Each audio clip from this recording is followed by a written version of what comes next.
Hey, welcome into the Big Ten Huddle. I'm your host, JR. I've got a lot to talk about going on in the Big Ten. Well, we got one thing to talk about, and it's this national championship game. Ohio State defeats Notre Dame 34 to 23. Absolutely huge game for Ohio State. Absolutely huge game for the Big Ten, more so than anything else. That's obviously what we're going to be breaking down here on the Big Ten Huddle. Here's how it's going to work. All right. We're going to talk about the game from the Ohio State side. We're going to talk about what happened, what stuck out to us. We're going to talk about maybe, what were some crucial plays that didn't go so well. We'll talk about the field goal for sure. We'll get into that. I want to, get Zach thoughts on that. I want to hear what you guys have to say. And then we'll also talk about Kirk Herbstreit. How was he last night? What did we think of him? Calling the Ohio State game. Got a little emotional there at the end. We'll talk about that. We'll also talk about what does this mean for the Big Ten. We're going to get into that, kind of recap the season for the Big Ten. What does this mean that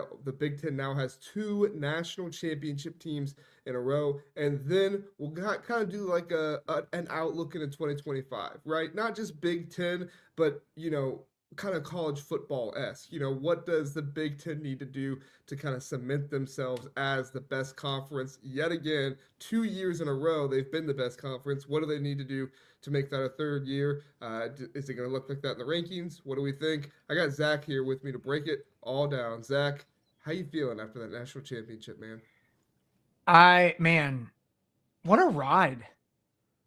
Just I don't I still feel like I don't know how to process it because I've never experienced a title where we lost to Michigan. And so I think and this is probably part of even what we'll talk about, but there's just kind of this weird, like, we went from the worst feeling in the world to the greatest feeling. And it's the best run in modern college football. And I'm not saying that just because I'm an Ohio State fan. They beat four top 10 teams in succession, including one essentially on the road in Texas. You beat two SEC teams. I know you're asking how I'm feeling. I'm trying to explain how I'm feeling. Is I feel Articulate everything you're conflicted. feeling. I feel very like it's I'm not super conflicted, but it's more like it's surreal because 6 weeks ago we were like fire Ryan Day, or maybe Ryan Day should find another job, and it's like it's the greatest redemption story in Ohio State history and one of the great redemption stories in all of sports. Yes, I definitely want to talk about that. I want to talk about kind of the ins and outs of the games first before we get into kind of some of that narrative stuff. But I definitely want to talk about that. I think that's definitely a huge talking point. Let's see who's here first. See who's here with us in the comment section, and then we'll start talking about the game. We got Doug Shepard, back-to-back Big Ten teams win the national championship, and it's a great day to be a Buckeye. Yes, happy for you, Doug, and it's a great day for the Big Ten as well. Philip says OSU and Purdue in a fight. Yeah, I was watching that game a little bit before before we came on at halftime. It looked like it was all Purdue, but Ohio State's sticking around. Ohio State basketball. You know what? At this point, though, if they lose, nothing can hurt Ohio State fans. So you know what, basketball, you just do your thing tonight, okay? Even if you lose, nothing's gonna hurt Ohio State fans. And then Sean says OSU stinks, fraud champions, but he's got the is that the winky? Yeah, Yeah, that's the it's the wink. wink. The It's wink. like so small on my screen. I can't even hardly see it. That's funny, Sean. That's funny. John says congrats to the Natty. Now go shop at home field. There you go. Yes, go get your national championship gear. Don't forget to use. Oh, There I you got to take go. this off. Sorry, John. Use code TBTH or use the link in the description for any home field gear you want to get. And Sean, congratulations. Thank you, Sean. We appreciate it. We appreciate Mm-hmm. it. Yankee Wolverine says, I'm here, but I don't know how long I can handle it. Kudos to Ohio State. Amazing accomplishment. I mean, we are going to talk Ohio State, obviously. When a team deserves their flowers, we talk about them, whether it's Ohio State, whether it's Michigan, whether it's Illinois, whoever it is. We talk about them when they deserve their flowers, right? But we're not going to try to make this an Ohio State-centric show. We're going to talk about the game. We're going to talk about what went well, what didn't go well, key takeaways. But a majority of this show is really going to be mostly Big Ten talk. What does this mean for the Big Ten? more than anything else. Obviously, Ohio State will be mentioned heavily, but that doesn't necessarily mean it's an Ohio State show. It's just talking about the national championship and everything that went on. So, Zach, let's start with that national championship. So let's talk about the field first. Like I said, obviously, we'll get into the Big Ten stuff and everything, but like, what's your biggest like takeaway from this game? I know it's hard to do takeaways at the end of the season because there's nothing coming up, but there were a lot of things that happened in this game that I think some people weren't expecting, right? Like Will Howard's performance being so good in this game. The defense, allowing 23 points outside of that one Oregon game. That was the most points scored on the Ohio State defense this season. Notre Dame. I mean, what's your takeaways here on the field? What happened? What surprised you? Maybe what were you expecting? What's your thoughts? Yeah, I think a couple takeaways. One, and I'll actually start with the non-Big Ten team, Notre Dame.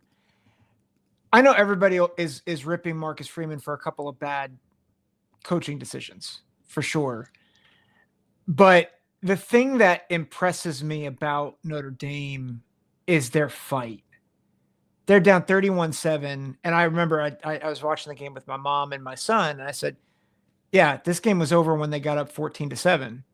And they steamrolled to 31-7. And those guys, they turned it on in the third quarter. And like they had a legitimate shot to tie this thing up. All right. Right. It's 3rd and 11. And, we can get into play calling and whatnot.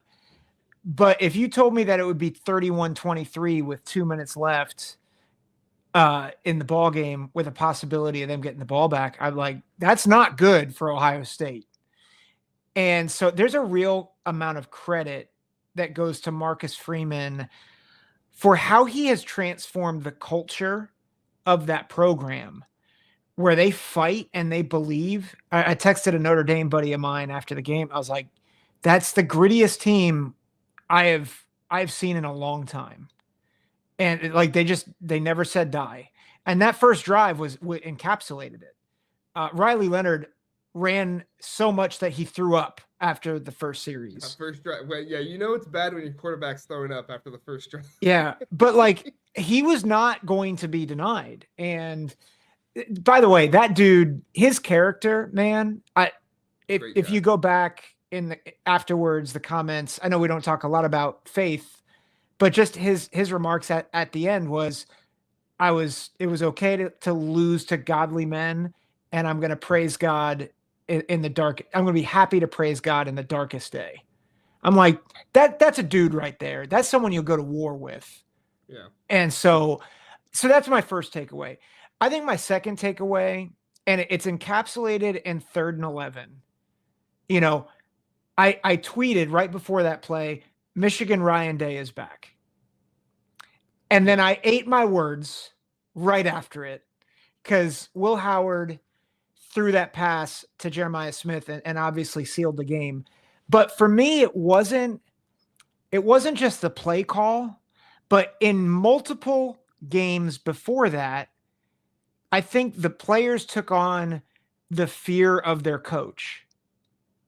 And they would make stupid mistakes and they'd drop a ball or they'd throw a bad pass or whatever. This was a beautiful ball and a confident catch between a locked in quarterback and a generational talent. And there was no way they knew what they could do and they knew they were going to do it. And I felt that throughout the game, even when it was in the balance, it was the shift of how these players went from tightening up to playing loose. And I think that was my big takeaway from the game was you saw Ryan Day and the players play with joy, even when it was tense. And I think that is the biggest difference. And the biggest takeaway for me is they played with a looseness and a fire, not just tonight, but throughout the playoffs. Yeah, totally. I do want to get to a comment really quick before I respond. Yankee says, I really wish there was a super chat. You guys have been 100+ hours of great content this season. It's worth something. Only redeeming thing about this whole thing is I am genuinely happy. I apologize. I had no idea the super chat function wasn't working, and I just checked, and the super chat function is not available on the video. So that goes to show how good I am at YouTube.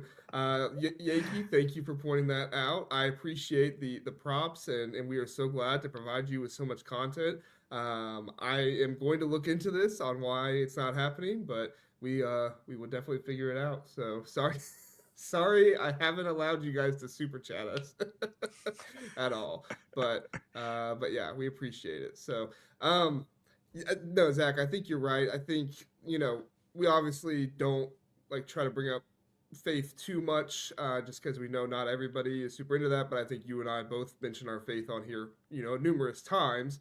But I don't think you can tell the story of this national championship without mentioning the faith that both of these teams had. Yeah. I mean, Riley Leonard said it. These are the two teams this season that were the most prevalent with talking about their faith.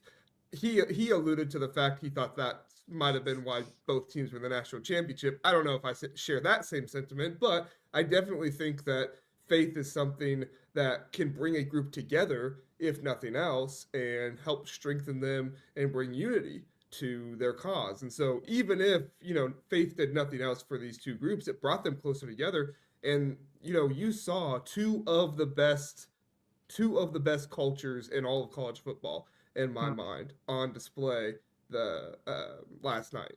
Notre Dame, Marcus Freeman, what he has done to build that culture, build that brotherhood, everything that's going on there. Ryan Day, the guy's coming back, everything that's going on there. It's amazing to see how it's all come together, and that's how you got a gritty team like Notre Dame, who was able to defy what a lot of people thought this team could do, what this team could do offensively.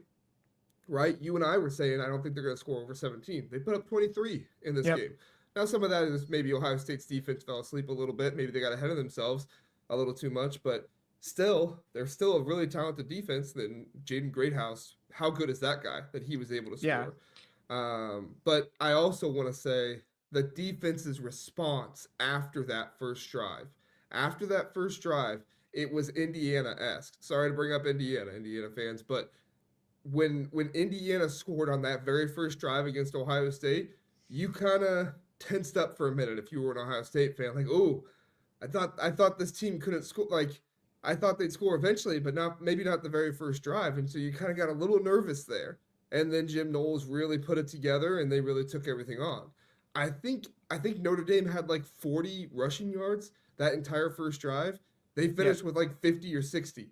So once they started running the ball later on, Jim Knowles wasn't having it. I think some of that is sacks and stuff like that. But still, that still shows how difficult it was all day for Notre Dame to run the ball. Credit to Riley Leonard. He made some great throws out there. He navigated the pocket in phenomenal ways. But this was a team in Ohio State that their defense, they gave some things up. But when they were needed most, the fake punt, everything that else happened out there, they showed up, and I think it's just a testament to both of these teams and how gritty and how well they've done this season. Yep. Well said.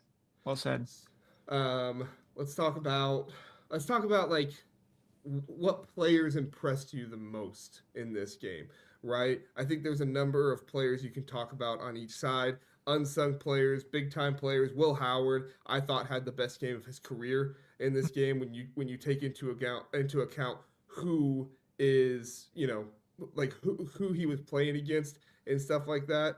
I think when you take into account how confident the defense was on the other side and how Ohio State came in to kind of show them and do that kind of stuff, like I think Will Howard had one of the best games of his career, if not the best. I think Donovan Jackson, the left tackle for Ohio State, and I also thought the offensive line for Notre Dame performed better than I thought they would. They had a couple freshmen, I think, starting on that offensive line. Jaggy Saw was, I mean, he got beat a couple times by JTT, but for that to be his first start going against JTT, that was pretty impressive.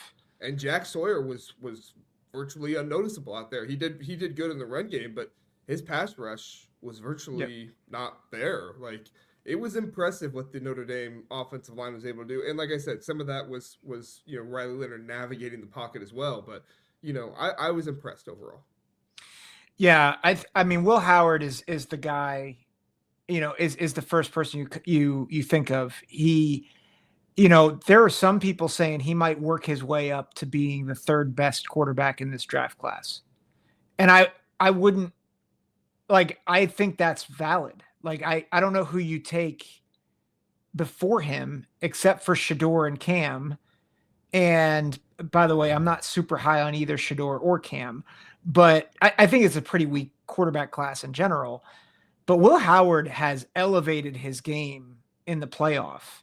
And this was a masterclass last night. I thought he did a great job. Quinshon Judkins, he was massive in this game. 3 touchdowns. If not for Howard being in complete command, he's the MVP, which I don't think any of us thought Quinshon Judkins would be the MVP of this game. He was phenomenal. Had a 70-yard run, which is the longest run in CFP history, national championship game history.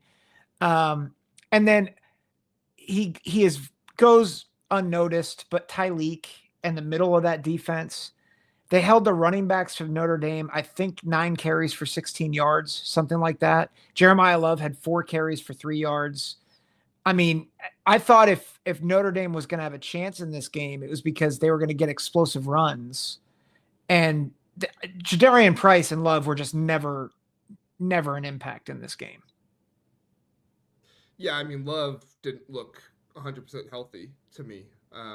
That was a big thing to me. And Jadarian Price, I think he had 1 big run, maybe, or maybe a big moment run. I don't know if it was a big run, but yeah. Announcement: the super chat function is available now if you refresh. So I'm not begging for your super chats, but I fixed it really fast while Zach was talking. So Zach talked for a while. Great job, Zach. I went into YouTube and it is now available. So that's me laying down my life for you, JR. Yes, that's our culture here at the Big Ten Huddle. That is the culture of the Big Ten Huddle. We lay down for one another, lay down our lives for one another. So yes, so if you are so inclined, feel free to super chat. Not begging you to, because I hate when people beg on a show for people to super chat. But if you would feel like you want to, that function is available if you refresh the feed. So yeah, I don't. Go ahead. Sorry, I was just saying one more. Jaden Greyhouse, I feel like it's obvious, but he is really good. Yeah, he is. He did a really good job. I felt like, I don't know what you thought.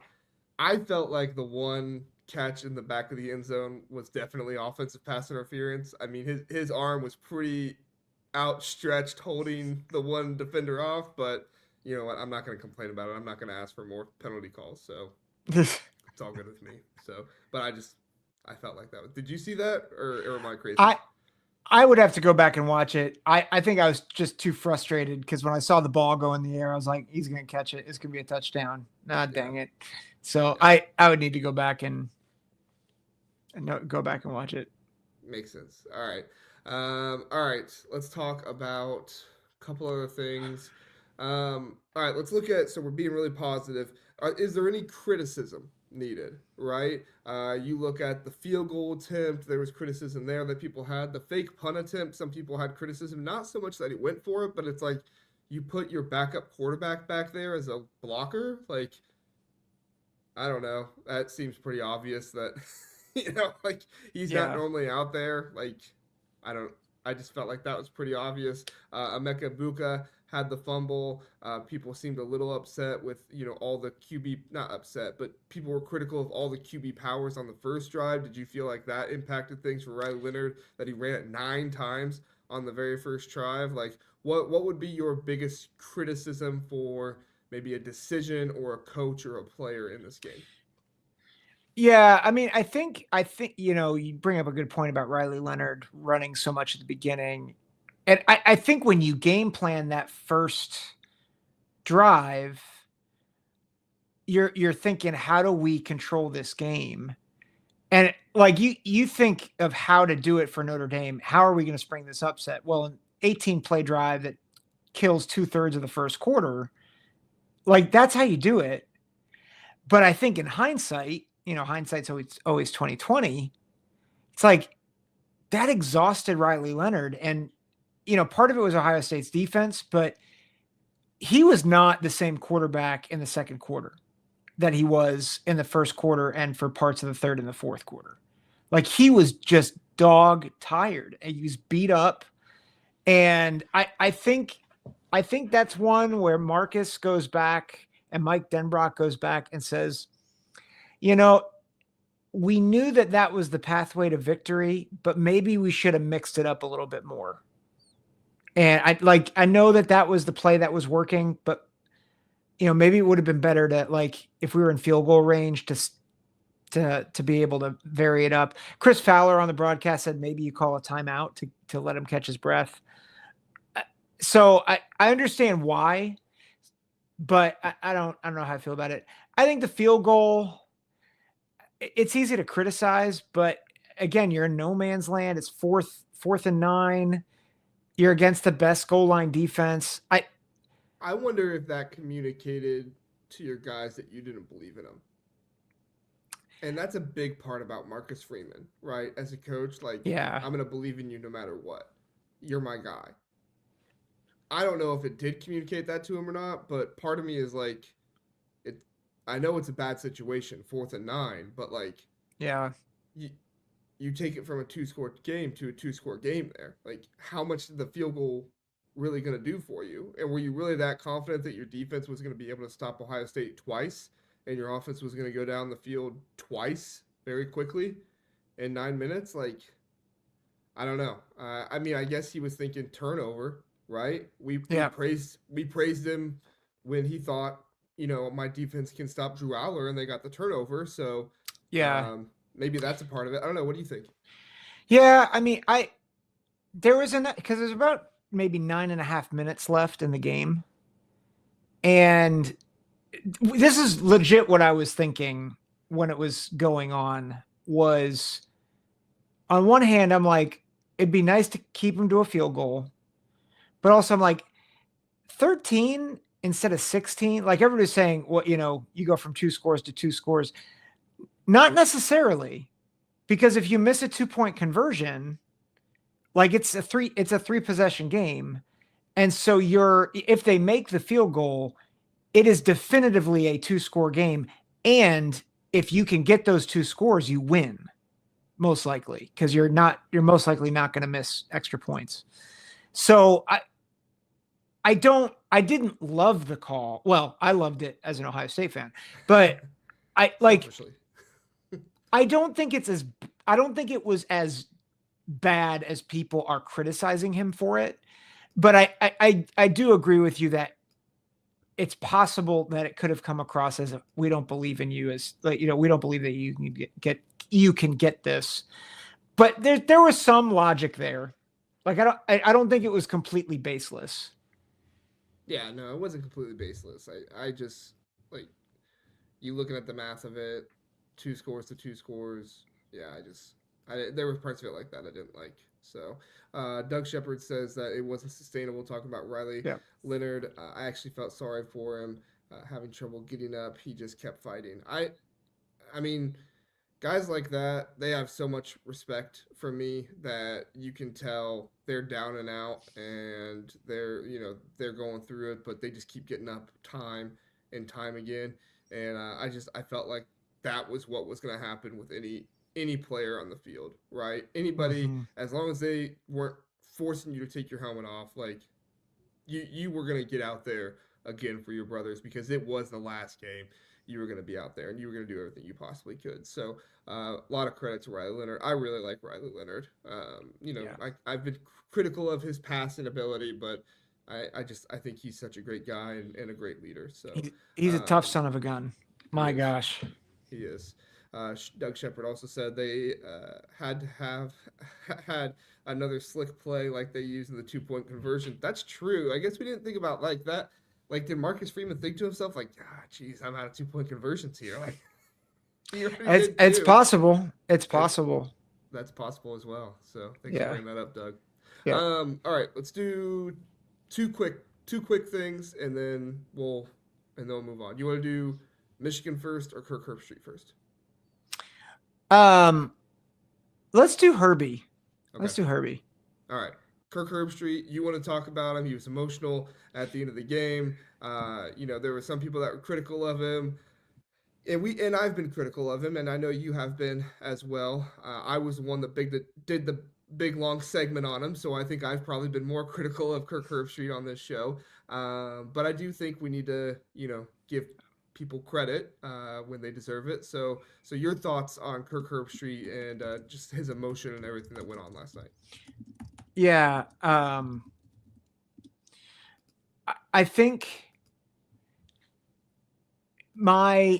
it's easy to forget the difficult position that Kirk's in. And I think I fixed it, Terry.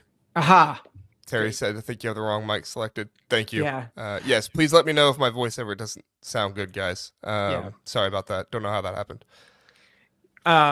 Good catch on that, Terry. I think Kirk, and part of the reason why I've been critical of Kirk is he is, in a sense, the voice of college football. And, as the great prophet Spider-Man has once said, or his uncle Ben has said, with great power comes great responsibility.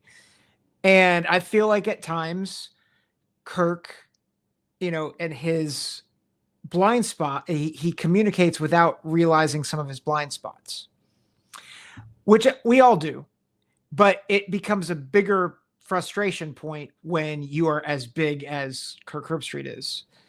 And so we've been very critical of that point. What I refuse to do is to go down the road of like, he's a fake Buckeye, which I feel like a lot of people have done. And I think I just want to point back out, Kirk is a consummate professional. And he described at the end on Sports Center and Scott Van Pelt afterwards. But like Scott asked like his thoughts on the game, and he just broke down in tears because his son's on the team, Zack Herbstreit. So like his son got to be a part of this run, but also like he really does bleed scarlet and gray. It's just he does not, unlike Desmond Howard, he does not want to show that on television because he wants to be a professional. And what's sad is that after he broke down and wept, Notre Dame fans were calling him out saying he shouldn't have been on the broadcast. And it's like, he was fantastic in this game. I thought he and Chris called it a great game. But I just think sometimes, and I think it's similar with Ryan Day, we can criticize them professionally, but it's a low blow to go after them personally and to attack their fandom, to attack, like, it's just not, it's uncalled for. And I thought it was helpful to see Kirk's humanity last night. And I think it's just a reminder to us who, I think we have a show where we're like, hey, the SEC stinks and, the SEC people stink and, Feinbaum can, go take a lap. Right. But like, I think some of that's all good and fun. But when it starts to be like, oh, Kirk hates Ohio State and he's a fake Buckeye. And, I think when you start to get there, it's unfair.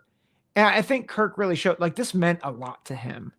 And part of it was because he's a Buckeye. Part of it is he knows the crap that Ryan Day has been through. And quite honestly, like I've been a part of that. Like I owned it on Twitter. I doubted Kirk, or I doubted Ryan Day, all year, and he proved me wrong, and he deserves that credit. But I think that's where Kirk was coming from. And I think it was just helpful, I think, to see that side of him and to be like, yeah, his profession is college football and to bring us the game, but that's not all who he is. Yeah. Yeah, I totally agree. And Doug's pointing out to the Notre Dame fans, I believe he says, what does him having on the broadcast do with the outcome of the game? Nothing. And I couldn't agree more. I think sometimes we, gatekeep too much. That's one of the reasons why I've never tried to hide my fandom in doing this show, because I truly believe that if you do a good job in analysis, it doesn't matter who your team is or should be. And I get there's some people that if they see me wearing an Ohio State logo, you know, they're gonna get mad. Sorry. But you know what? I also like I also wear Indiana logos sometimes. I also wear UCLA logos sometimes. Like I wear a lot of different stuff because well, partially because home field gave me some some merch to be able to wear on the show. But I also just think to myself, like, if I do a good job analyzing what happened, it shouldn't matter whether I'm an Ohio State fan or not. Like, Yep. at the end of the day, what should matter is the content that I bring to you. And I feel like on a game, Kirk Herbstreit does a really good job analyzing the game, talking to people in such a way that, helps them understand the game. He doesn't talk down to you and make you seem dumb or anything like that. Like, and he also doesn't try to get too complex like some announcers do. And so I do think he does a good job. My biggest problem with, Kirk Herbstreit is that he will go after the fans and then put his hands up in the air and say, I don't know why you guys are coming after me. And it's like, Yep. You just came after the fans. Like, and part of it is like him trying to say, the 20% and stuff like that of Ohio State. And, I get that. But at the same time, it's also like, if you're going to come after people, there's going to be people that come after you. And there are far too many people that go after announcers and stuff like that. So I'm not trying to give them excuses. But the way I look at it is it's like, you do a really good job of calling the games. If you really want to do stuff where like you're speaking to the fans and you're trying to get the fans to understand that their, reactions are not warranted and they're not mature and stuff like that, maybe that's a project you can do in the off season. Maybe that's something you can do where you're going to fan bases and doing something. I don't know, but to me, it sounds like you're just looking for a fight when you're when you're constantly going after fans. When I mean, I was very vocal about him with Indiana and everything. He didn't actually let the playoffs play out at all, and then he's going after Indiana, talking about how terrible they are, and it's like, I don't know. Yeah, and I think that what you're bringing up, and I think it's good. What we're not saying he deserves criticism when he deserves criticism, but also like there's the human part of him too. I thought it was helpful, but I agree. Yeah. He needs to be there needs to be accountability, and not just with Kirk, but I think with all media, including us. If we say something stupid, we should be held accountable for it.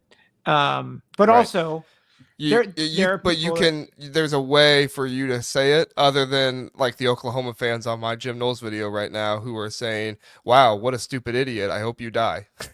I had to remove a few comments of people wishing death upon me. So that's not accountability. That's vitriol, and that's dumb. And that's what I'm saying.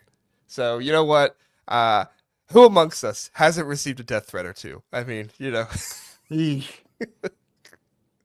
Oh, I'm just joking. All right. Last thing, and then we'll get off Ohio State. We'll get into more Big Ten stuff, and this one's kind of Ohio State and Michigan centric. You and I are obviously coming at this from a certain angle, so I'm going to do my best to represent both sides here. But obviously, this is a rather difficult conversation because many people are talking about the Ohio State loss to Michigan earlier in the year, and they're talking about it in a much different light than, most Michigan fans are and most kind of rivalry fans are at the end of the day. Like, there's a lot of people talking about how this loss to Michigan is almost like a redemption arc for Ohio State. Right? They're not so much going after Ohio State, like, how'd you lose to Michigan and like you shouldn't be national champions. And that's kind of what the Michigan fans are saying is like, you shouldn't be national champions if you don't win your conference and you lose to your rival, which I totally get that. There's tons of quotes out there from, Ohio State people and stuff saying that. But at the same time, there's also the opportunity now. So what's Ohio State supposed to do? Be like, sorry, we're not going to the playoffs. We lost to like, what are they supposed to do? And, and so the conversation is very strange. So I'm curious your thoughts on the conversation and some of that stuff, Zach. Like, do you kind of agree with the whole redemption arc thing? Or are you one of those Buckeye fans that you're like, listen, I love that we won the national championship, but we also lost to Michigan, and there's going to be a hole in the season that doesn't really get filled. What's your thoughts there? I'm going to be a little bit more meta here. Cause I still think there is a reality that Ryan Day has to fix the Michigan problem. Like, I think that is still a thing. I actually think, and Josh Pate mentioned this, I think that's actually an advantage for Ryan Day going into next year, because he can motivate his teams. Like, yeah, we won the national championship, but we didn't beat that team up north. So let's get to work. But here's where I'm going to go meta. I think this is a redemption arc, but not just from November 30th. This is a redemption arc since 2021. And honestly, I would even say before that. And you saw it throughout this playoff run. Heck, you saw a lot of it last night. That orbit play to Jeremiah Smith, they got burned on in 2020 by Devontae Smith, right? They lost the semifinal game to Georgia in Atlanta on a missed field goal. And they clinch a national championship in Atlanta, Georgia on a field goal. They had their best receiver in the game for a clutch play, where 2 years ago they lost Marvin Harrison and they didn't have him on a clutch play. I mean, this is the stuff movies are written about. And so obviously the Michigan narrative plays big into this redemption arc. But even just the thought, like, well, Ryan Day can't win big games. Well, that narrative is just dead on arrival, because now they beat in the final AP poll teams 2 through 5. They beat 3 of them over the past 30 days. And then also they threw in Tennessee. Like, they've had the greatest postseason run of any team ever. And even with the 12-team playoff, I think you called me on this the other week. We may not see anything like this again, because they had easily the hardest path of any playoff team. No team has ever beat 5 top 5 AP poll teams in the season before. Ohio State did it this season. And their lowest margin of victory was 11 points in those 4 in their 4 playoff games. That's insane. Yeah.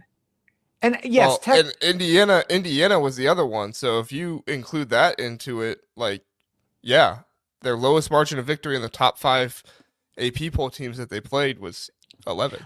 Penn State was 7. Oh, but okay, I'm talking about the playoff run. But yeah, but you're right. If you include Indiana in that, only one top 5 team that they played, aside from Oregon, because obviously they lost to Oregon the first time. But yeah, it's insane the run they've been on the past 4 weeks. And so I think if people are going to hold Michigan against Ohio against Ryan Day, I think it's bigger than that. And that's not to say that Ohio State Michigan isn't big. I think everybody knows we are diehards when it comes to Ohio State Michigan, and he's still got to win. That's just the nature of the job, right? But I just think it's more than just redemption from Michigan. I think it's redemption for the past 4 years, and I'll say this last thing. I know I'm going long here. I've said for the past 4 years, and I've said it on this show, I've said it on Big Ten Football Talk. At some point, you are who you are. And for the past 4 years, I've said Ryan Day, he is who he is, and he's not going to win big games. He's going to choke down the stretch. That's just who he is. He changed that narrative, and he did it because he loosened up. He's the most joyful I've seen him on a sideline these past 4 games that I've ever seen him. And it's awesome. And I love it for him. He deserves all the credit. His players deserve all the credit, and just a phenomenal job. And it's a redemption story for the ages. Yeah. I think at the end of the day, it's just the way college football is changing, right? Listen, I am a traditionalist at heart. I do my best to try to change with the times, especially on this show. I try to do that because I don't think that anybody wants to listen to a college football show where you have a curmudgeon talking about how terrible it is that everything's changing. Because whether you like it or not, things are changing, right? Like, and honestly, like this is the new part about how things are changing. Ohio State beating Michigan or Michigan beating Ohio State is no longer a like it ends their season type of thing. What it is now is beating each other with both teams being incredibly good is that extra data point for another team to get into the playoffs and then eventually play each other again possibly, right? So the rivalry's not gone. The rivalry's still there. You ask anybody, any Michigan fan, if they hate Ohio State, they're going to say yes. You ask any Buckeye fan if they hate Michigan, they're going to say yes. The rivalry's not gone, but things are changing. Yeah. I don't necessarily like the way things are changing, but if we're being honest, Michigan beating Ohio State this year didn't end their season. Michigan beating Ohio State this year was 2014 Virginia Tech. That's just what it was, Yeah. Everybody knows that Virginia Tech beat Ohio State that season, but it doesn't really matter because Ohio State still made the national championship game and won it all, right? It's similar to how Georgia didn't win the SEC one year, but they still won the national championship. Yep. Nick Saban lost to Auburn, was it once or twice? Still won the national championship. It's the way things are changing, and now it's gotten to Ohio State, Michigan, and it's just the way things are. Like I said, don't say I like it, but I'm not going to be a curmudgeon and come on here and complain about it. So, good right. Word usage right there. Thank you. I have dictionary.com here next to me. I'm just kidding. All right. We're going to hit a commercial really fast, guys. And we got PSU Jim bringing it up. He says, congrats, Buckeyes, bringing home the natty to the Big Ten 2 years in a row. Conference set to have eyes on number 3. Yes, we are going to get to that. We are going to talk about what this means for the Big Ten, conference-wise, everything like that. And then the final segment will be, can the Big Ten three-peat? So Sean, I saw your comment earlier. The SEC stinks. You want the SEC stinks content. You want it. It's coming to you. Commercial really fast, and then we'll come back. We'll talk about it all. Stay with us. Have you ever wanted to watch all 22 film, that film the coaches watch? Well, now you can. Introducing the Coaches Film Room. Over at Minutes to Sports, former college coach Zach Smith breaks down film of the most relevant teams in college football with a bit of a Big Ten lead. It's not free, so you'll need to sign up for the Colonel tier, which is $25 a month, but I can attest to you that it is far more worth it than that. With about 4 to 8 games per week, this is worth so much more money, not to mention Zach's analysis, making you a smarter football fan. Go check it out. The links are in the description, minutestosports.com. You won't be sorry. Back here on the Big Ten Huddle, we appreciate you sticking with us. We appreciate you being here. Please do like and subscribe. There's a high number of people that watch these shows that are not subscribed. Don't be that. Subscribe, right? Let's make it official. It's like what they say when we were teenagers. DTR, define the relationship. Define the relationship here between you and the Big Ten Huddle. All right, subscribe. Don't just like. Actually, like and subscribe. Do both. So yeah, it'll benefit us and it'll benefit you. Right. I would take a subscription over a super chat. Just being honest. I would take it. I would take that. So if you're like, should I subscribe or should I super chat? Just subscribe. Just subscribe. Yep. Terry said it's complicated. Wow, Terry. Wow. Is that our relationship status on Facebook? It's complicated. You remember that on Facebook? Oh my gosh, it's terrible. It's like, what does this even mean? I remember like back in high school when my friends would change their status to it's complicated. It's like, oh no, what's going on with this? It's been the end of a long college football season when we're taking these breaks during, we're going off into complicated and we're a little loopy. I think we were both pretty excited after last night. So I know I'm tired after last night. You know what other relationship is complicated, Zach? Oh, the relationship between the SEC and college football right What now a because the segue! SEC, there we go. The SEC used to be the kings on top of it all, but guess what? You have a new conference in town. 2 years in a row, the Big Ten has won the national championship. You had Michigan last year. In fact, you had Michigan-Washington last year. That was kind of a Big Ten battle because Washington was coming in. And then this year, you have Ohio State and Notre Dame. Both teams defeated two SEC teams this season. Ohio State beat both in the playoffs.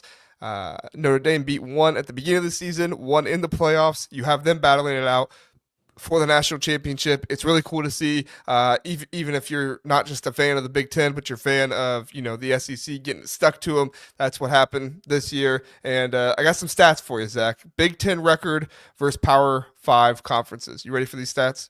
Yes. All right. Big Ten versus the ACC, 5-4. The Big Ten versus the Big 12, 3-2. The Big Ten versus the Pac-12, 1-2. So that one wasn't so good. The Big Ten versus the SEC, 6-4. In the postseason, the Big Ten versus the SEC was 5-1 if you consider bowl games and playoffs and stuff like that. But ouch. Even when you look at this, the Big Ten did not have a losing record to any of the Power 4 conferences. They did have a losing record to the Pac-12 because of Washington State and Oregon State and all that fun stuff. But I think it was Purdue that played Oregon State and Washington played Washington State. Who was the other one? Oregon beat Oregon State. That's right. Yes. Okay. Should have remembered that one. But yeah, so 1-2 this season against the Pac-12. I think we'll be okay. That it was Purdue and Washington that lost. We'll be fine. Are we sure that Purdue's still part of the Big Ten? I don't know. I demoted them down to the MAC personally. So at one point, their recruiting rank is very angry with us right now. Oh no, they are not angry about this right now. They're more angry about this Ohio State Purdue basketball game that's going on because Ohio State is 4 seconds away from winning. Yeah, that's gonna be crazy. Anyway, Zach, what's your thoughts on the Big Ten 2 national championships in a row and a winning record against every Power 4 conference? So the most immediate thing is the SEC stinks. Yes. That's my, in all seriousness, the Big Ten is now the predominant conference and it's not going away anytime soon. Yes. Which is what we've been saying. And now all of a sudden the bigger names are starting to pick it up. Colin Cowherd today was talking about this on his show. Who has the most money? Who has the biggest donors? Who's in the biggest cities? It's the Big Ten. We were talking about that years ago, by the way. Yes. When they got USC and UCLA. Maybe Colin watches the show. Maybe Colin tunes in. Give us credit, man. Colin is actually, one of our chatters. We just don't know it. So one of these people in here is actually Colin. I'm just kidding. It's John, isn't it? No, it's. No, we know John. We like John. Yeah, I'm kidding. Yeah.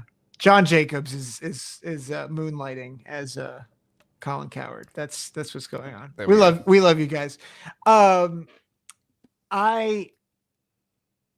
the point remains, this is not a blip. And it was never going to be a blip once the Big Ten secured that media deal. And once they secured LA and Chicago and New York as media markets all together, the SEC can't compete with that. Right. They're not in major markets. The schools don't have the same amount of money. And yes, they have a great media deal too. But even Chris Fowler and Kirk Herbstreit, they were talking about the ratings that Ohio State Notre Dame is going to do. The reason why is their alumni networks are both bigger and they're loaded. And ultimately, if you look at where the sport's going, until there's NIL regulation, which who knows when that's going to happen, we might be dead before that happens. The Big Ten is going to be the conference that benefits the most, far more than the ACC, far more than the Big 12, and certainly far more than the SEC, despite the fact that they've had competitive excellence for the past 20 years. It's over. And that doesn't mean that the SEC is going away completely, but it means that the Big Ten is the new big kid on the block. Right. And even going into next year, I know we're not talking about next year yet, but there are several teams that can build a roster in the next year or two that can be competitive in a 12-team playoff. You can't necessarily say that about other conferences right now. Yeah, I mean, when we did our top 10 rankings just Sunday night, like there are 5 teams on there that will for sure contend for a playoff spot next year. Just it's the way it is. Those 5 teams will contend for playoff spots.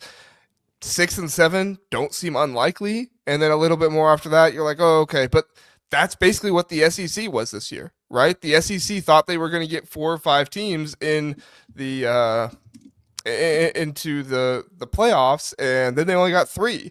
Now, part of that was because the ACC got 2, but the Big Ten was the team that got 4 in. So this, like, if you're honestly still thinking like, oh, well, the SEC is going to bounce back, and this was just a blip on the radar, it wasn't. The Big Ten was the better conference last year as well. Mm-hmm. It just didn't get the recognition for it because it wasn't as dominant, right? You didn't get the postseason run like the Big Ten had. What you had this year was you had some really good SEC teams beat up on some Big Ten teams during the season. You had LSU, UCLA, Texas beat Michigan. You had USC beat Texas A&M, or not Texas A&M, LSU. Nobody wanted to talk about that. But you had these kind of bigger teams in the SEC beating these lower teams in the Big Ten. I know Michigan finished well, but I don't think anybody can argue that Michigan was the same team at the beginning of the season as they turned out to be at the end. They found their identity, and that obviously helped them. But you look at all of this and you say the Big Ten elevated throughout the season and clearly became the better conference when their teams were missing more players at the end of the season during bowl games, and they were still beating SEC teams. They were still defeating them. Everybody thought South Carolina was going to beat Illinois. Yep. But Brett Bielema outcoached Shane Beamer. And like this is the part of all this stuff that Big Ten fans are going to just have to be as vocal as possible, because it truly does make a difference. Andy Staples and Ari Wasserman, they finally put Illinois in their top 10. And I listened to their show, or did I listen to the show, or did I read his writing? One of the two. But they mentioned, they were like, yeah, we didn't realize how good Illinois would be next season. And once we figured it out, we put them in the top 10. It's like some of these guys, they still just have it implanted in their brain that like, oh, high transfer portal ranking for an SEC team, they're going to be good. Yep. Doesn't necessarily correlate, right? Because you have teams in the Big Ten that can afford to bring back top tier talent from their team and have them play the next year. You have teams in the Big Ten that are going to lose some players, but a lot of times they lose those players because they don't want them coming back because they know they can go into the portal and get better players. I'm not trying to disparage the players, but it's just the reality of what it is. So it's crazy the way it's happened, but I mean, if you think that the Big Ten is going anywhere anytime soon, you're just wrong. The Big Ten is very possibly going to be the best conference in college football again next year. Yeah. Well, and that's like, I think that's why you're seeing a lot of SEC teams trying to poach players and coaches from the Big Ten. I mean, right now there's still a lot of smoke. I don't think it's super credible, but there's still a lot of smoke about Jim Knowles going from Ohio State to Oklahoma. The problem is the only way that they could get Jim Knowles is if he legitimately, like, it's a family thing. Because Ohio State can pay him better. There's more job stability. Like, the resources are better. Like, Oklahoma's in trouble. Right. And, like, who would have thought that we would be saying Oklahoma's in trouble in 2025? Yeah. But, like, I mean, they need Texas. And, like, without Texas, they're screwed. Because, there goes your recruiting pipeline. Screwed is probably too not screwed, but there are obvious holes on SEC teams going into next year. Yeah. And there are obvious coaching flaws going into SEC teams next year. Probably, honestly, the team that looks like they're probably looking the best in terms of like bringing back talent is LSU. We'll just go ahead and transition to the like Big Ten in the future here. LSU looks like the best team in the SEC next year in terms of like bringing back talent, but you also have Brian Kelly as your as your head coach. Kirby Smart is going to bring back some good players, but he also lost some good players to the transfer portal, and he lost Carson Beck. And we can talk as much as we want about how Carson Beck wasn't very good this year, but at least he's experienced. Now, he lost Jaden Rashada. He lost Carson Beck. Who's going to be his quarterback next year? Is it going to be Gunnar Stockton? Because that didn't look like a very good option in the playoff game to me. I know it was against Notre Dame, but still, that didn't look like a very good option to me in the playoff game. And they have a good freshman running back. I think Frazier was his name this season, but it's still not looking like a championship caliber team. You're correct. Really, the only hope that the SEC has so far, I know Alabama's bringing some players back too, but we also saw them against Michigan. Didn't look like Kalen DeBoer exactly had his team together.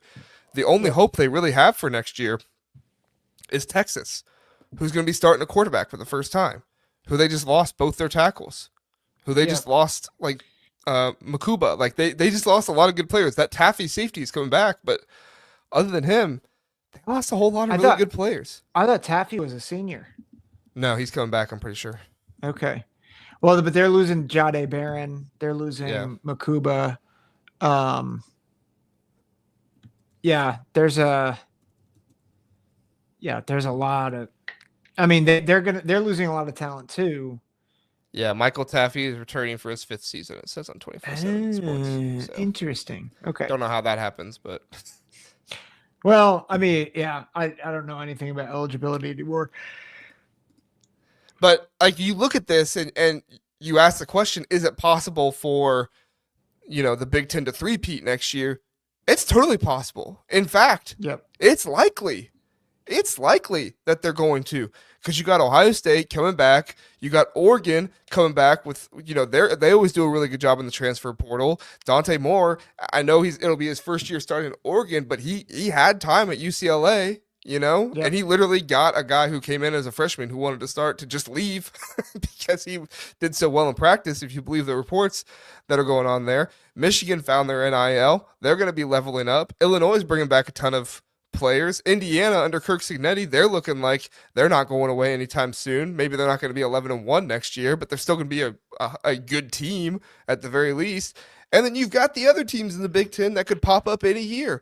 Washington could pop up in a year. Iowa could pop up in a year. Actually, Iowa pop up. 8-4 is like their floor. 7-5 is probably their floor. But like you're telling me you got another team in there that's 7-5, 8-4 is their floor. Like the Big Ten's not going anywhere anytime soon. And if they win a 3rd straight national championship, you got no other chance, but you got no other option but to say, yeah, this is the best. This is the best conference in the country by far. Yeah. Well, and I think what's interesting about the Big Ten now is it's not just the top. Like you're starting to see the middle of the Big Ten really elevate. And so you saw it with, I think, the way Minnesota played down the stretch. You saw, I think, Illinois. Man, I like as much as I want to talk about Ohio State and how they played in Oregon, how they had a great season. Man, I still can't get over Illinois. Yeah. 10 wins, but they're bringing so many players back, and they're doing well in the portal. You wonder, do they make it, not just make the playoff, but do they make a run?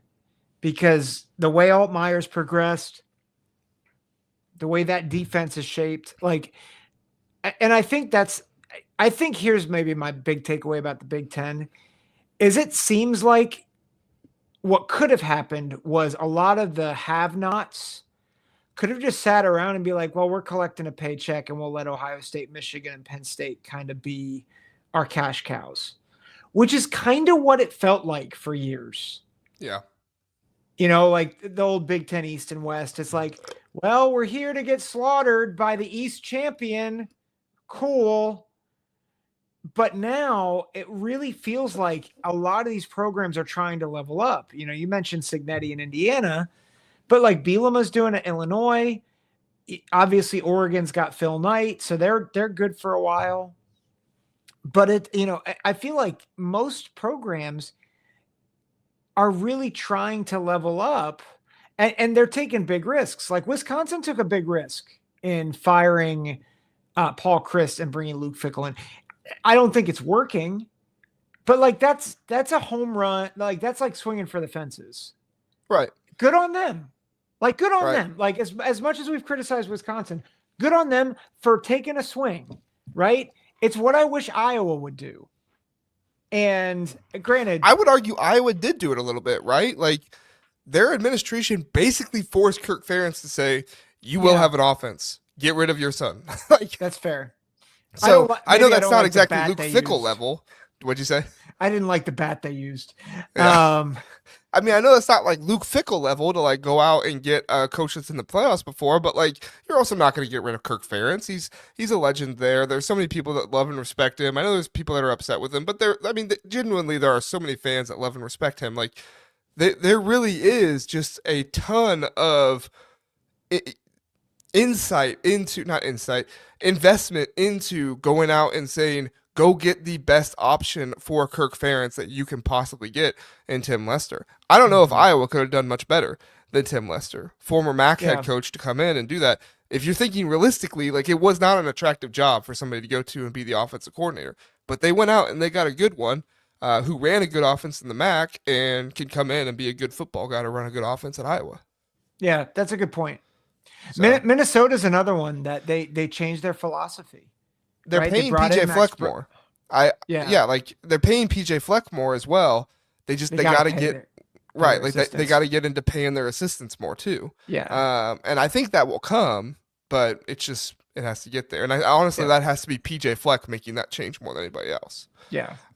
I like what Brian had to say here. He said the Big Ten is a true national conference and the SEC is a regional conference, greater reach, greater NIL resources, and also too greater recruiting opportunities, right? Like that's another thing that I think sometimes people neglect is like Oregon is getting into the Midwest and recruiting now for one of the first times ever. They've always been able to recruit California. They've always been able to kind of recruit Washington and that upper area, maybe get a few sleepers out of the Idaho and South Dakota, but then also go down to the South and get a few guys from there. But now they've just expanded their reach even more to be able to go to the Midwest. USC and UCLA are pretty much the only options out in California now for that California talent if they want to stay home.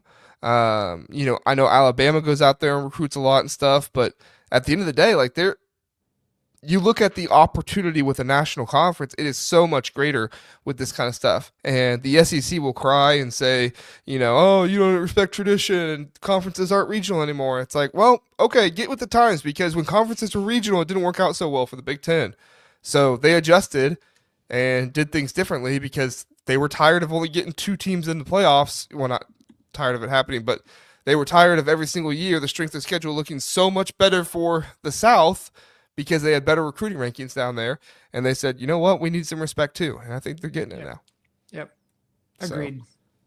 David Greenshield says, guys, preseason top 3 teams, Texas, Ohio State, and Penn State. Thoughts? I was doing this exercise a little bit. Zach, call me a homer. I would honestly say Ohio State, Penn State, and Oregon. All right, help me. To me, Texas is that team that could go in for either Penn State or Oregon, right? Yeah. But I don't think it's crazy to say Ohio State, Oregon, Penn State. See, all right, so I'm with you on Penn State, Oregon.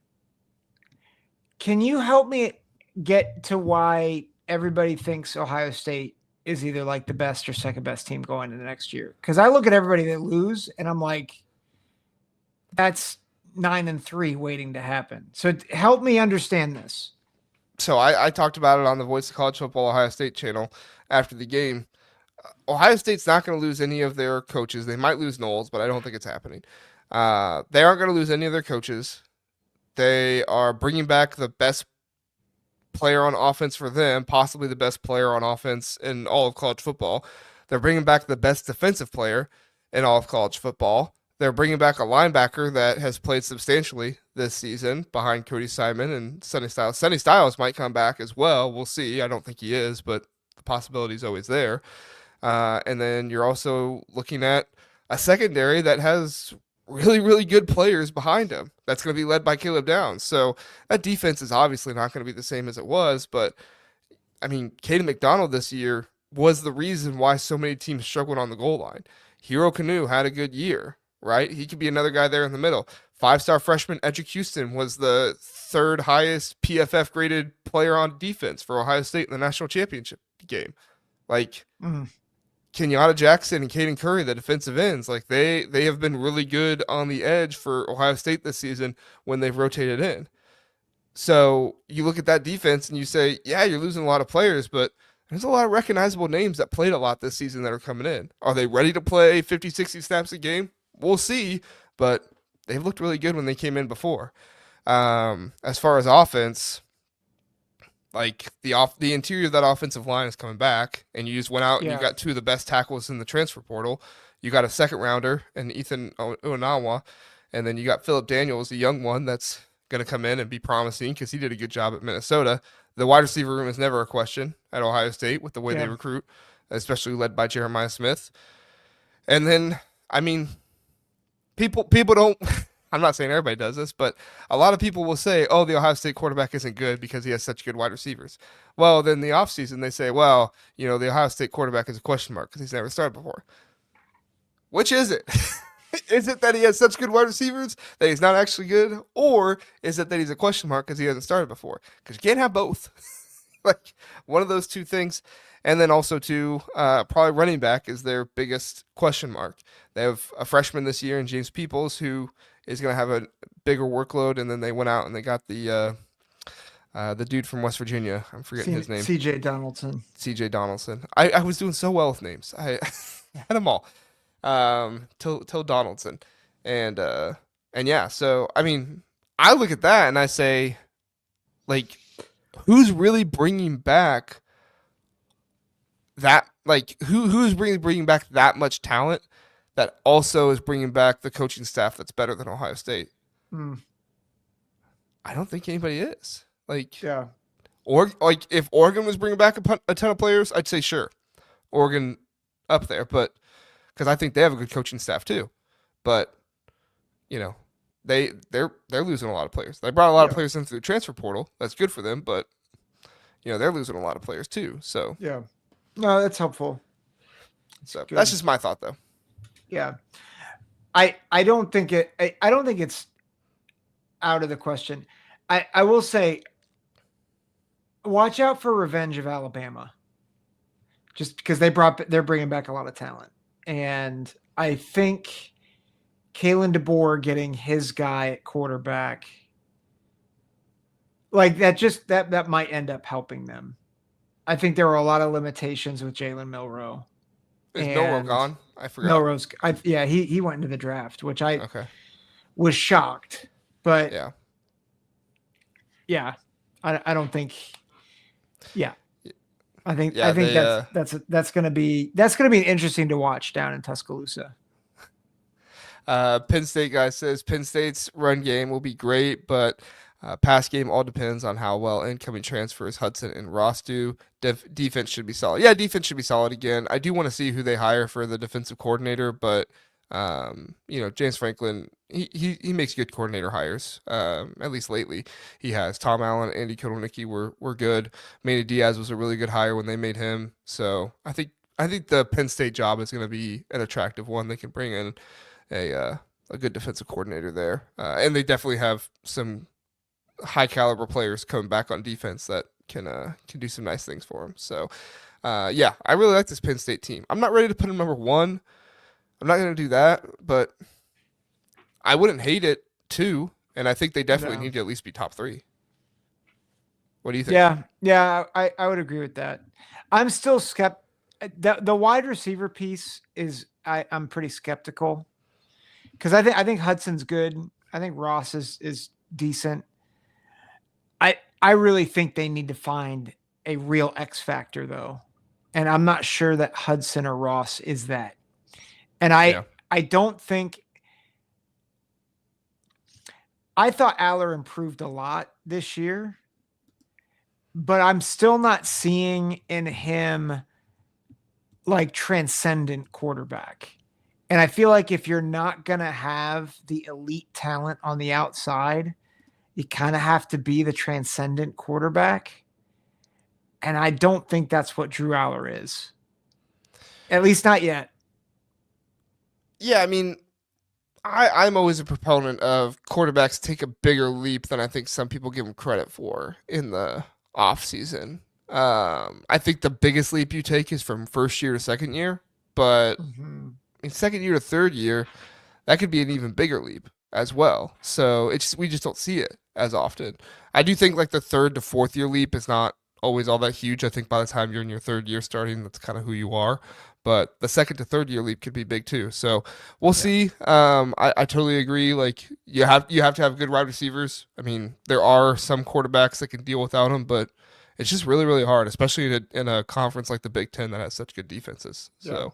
So John's bringing up that Dennis Dodd put out a top 25 and the Big Ten edition. I like that. He said Ohio State number 4, Penn State 5, Oregon 7, Illinois 15, Indiana 23. I don't have a whole lot of respect for Dennis Dodd right now. He put out a pretty crappy article suggesting that, Ohio State fans stink so much that Ryan Day should quit the day the press conference after they win the national championship, to which I was like, that seems really soft to me. But, whatever. But yeah, I could not disagree. I saw his top 25 as well. I could not disagree more with everything. Just how bad it looked. I would love it if college football writers actually loved college football. Yeah. And I don't understand journalists that pick fights with fans. Yeah. Like I didn't read that article, so I probably shouldn't comment on it. But I'm like, if the article's anything like his top 25, he like legit hates football and the people that pay him to cover it. Right. Because he doesn't know what he's talking about. Yeah. Like it's just, and I hate to be harsh, but when you're paid this much to do this, it infuriates me, man. It's what frustrated me with Kirk, but at least Kirk, I'm like, I know Kirk loves it. Like he breathes this stuff. This guy, oh gosh. Yeah. It's absurd. Yeah. I won't say much, but I will say when I went to Big Ten Media Days, I got a little bit of a better idea of some of the people that cover the sport. Nobody in particular. I'm not saying anybody in particular. I'm just saying that, I got a little bit of a better understanding. Oh, Calvin Simpson Hunt from Ohio State entered the transfer portal. That was one of the depth pieces at a defensive back for him. Here we go. I found Dennis Dodd's top 25. So his top 25, the top 5 is Texas, Georgia, Miami, Ohio State, Penn State. If you think Miami is better than Ohio State, I have beachfront real estate to sell you in Iowa. Dennis probably has enough money to give you some. He probably does. Yeah, I should reach out to him. Yeah, I should reach out to him. Yeah, he. I don't even think he has Michigan in there. Yeah, he does have Michigan in there, which I can understand that. I honestly would probably, I would probably rank Michigan personally, just because of the way they finished the season. I felt like Sharon Moore was getting better and kind of found himself a little bit more, but I'm not gonna, get super upset with somebody if they don't. Yeah, he has. I'll just read it off really fast. Notre Dame, Oregon, Clemson, Tennessee, LSU, South Carolina, SMU at 12, BYU, Alabama, Illinois, Arizona State, Ole Miss, Florida. He has Florida ranked 18th. Iowa State, Missouri, Georgia Tech, Texas A&M, Indiana, Texas Tech, and UNLV. Just absurd. A lot I don't agree with there. So yeah. All right. Oi.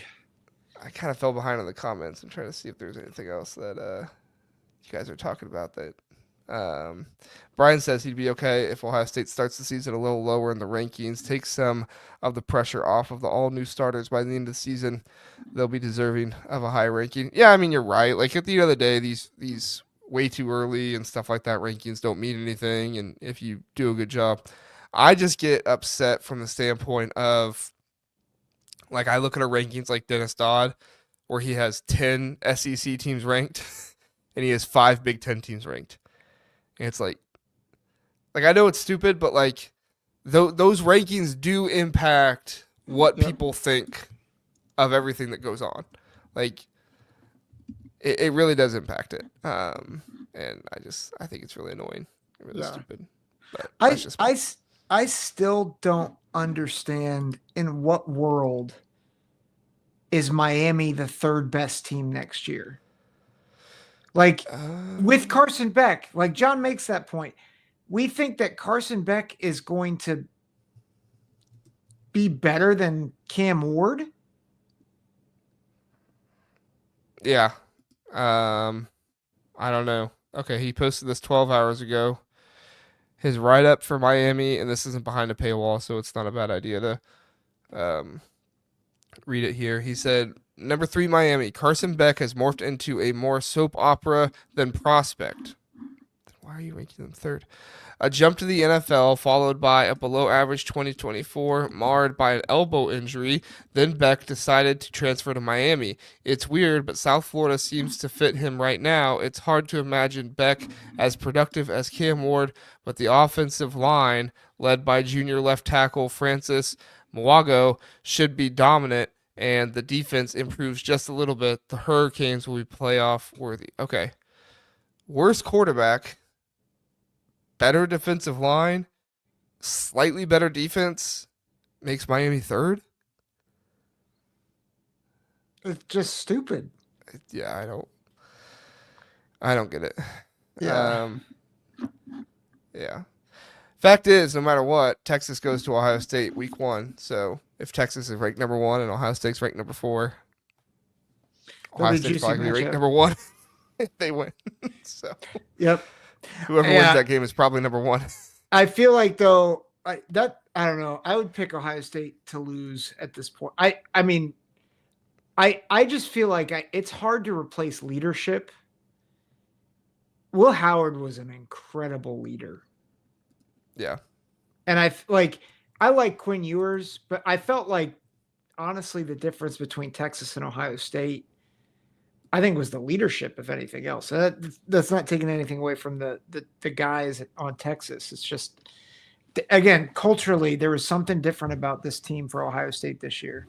So, yeah, no, I agree. There was something different about it. They'll have to try and replicate it next year. We'll see. Did you hear Ryan Day's comment about the spring practice starts for him in 6 weeks? It's like, we're going to do something different. Yeah. It's so crazy. Because same thing for Notre Dame. Like, it's just wild. All right. Anything else, Zach? No, at least not for this show. So. Okay. All right. Maybe another time. We'll catch you. Yeah. Catch you another time. All right, everybody. Pretty Ohio State heavy show, but obviously Ohio State deserves it with the national championship, winning that this Monday night. So we appreciate everybody being here. We are going to come back on, let's see, Sunday night. Zach and I, we don't know what we'll have planned for that yet, but we'll be back Sunday. If you want Big Ten basketball content, I saw you guys were talking about Ohio State beat Purdue at Mackey tonight. That's pretty crazy. Had it on my phone here. I think I did pretty well with being on the show and also watching a basketball game at the same time. So props to me. I'm not gonna brag or anything, but hey, good job by me. And so we'll be back. Me and Sonny will be back on Friday at 1:00 during the day. Provided my son sleeps well during his nap, and he generally does. So as long as we don't have JR Jr., that's funny. JR Jr. Waking up, we should have a good show there, and then we'll be back on Sunday night, me and Zach. So if you guys have anything you want us to discuss, don't put it in the chat. Like if you guys have ever have anything you want us to discuss, please comment it. Please comment it in the lives. That helps me a whole lot more. The other videos sometimes get a lot of comments, like this other video I have on Oklahoma right now. I'm receiving death threats, so I don't go through the comments as much on those. Which I'm not kidding. I have some on there telling me I should die, which whatever. Like I said before, death threats are not exclusive to Ohio State fans. It happens all the time. It's unfortunate, but what were you gonna say? I would say also, like, if you're like tempted to write a death threat because someone has an opinion on college football, like maybe like find another hobby, like do something that brings joy. Don't one YouTube video a day, Yeah. Well, I mean, it's just, come on, guys. Like, this is for fun. It's nobody here in the chat. It's the Oklahoma fans. It's nobody here in the chat. So, but yes, I totally agree with you. So, says that's insane. I agree. It is insane. But you know what? We live in a kind of insane world. So, I'm not complaining about it. I'm just saying, if you guys do have any ideas for stuff you want us to discuss, off season, really hard time to try to bring up stuff. It's really more the summer when stuff gets the most difficult. So we'll be definitely relying on you guys if you guys have anything like that. But like I said, please do leave it in the comments of the live stream, and we'll do our best to try and pick topics that are interesting to you guys and stuff you guys want to hear about. So, Zach, you got anything else before we get out of here?